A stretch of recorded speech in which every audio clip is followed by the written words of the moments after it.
নিয়েছি।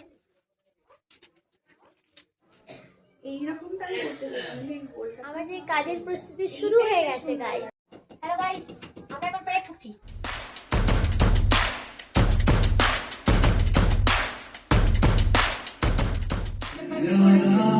হ্যালো কার্তিকের বাবা, তুমি এখন কি কাজ করছো গাইস?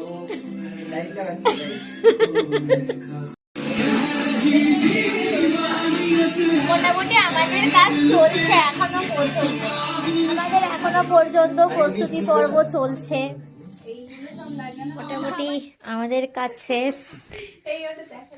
এই যে মোটামুটি এটা হচ্ছে আমাদের ফাইনাল।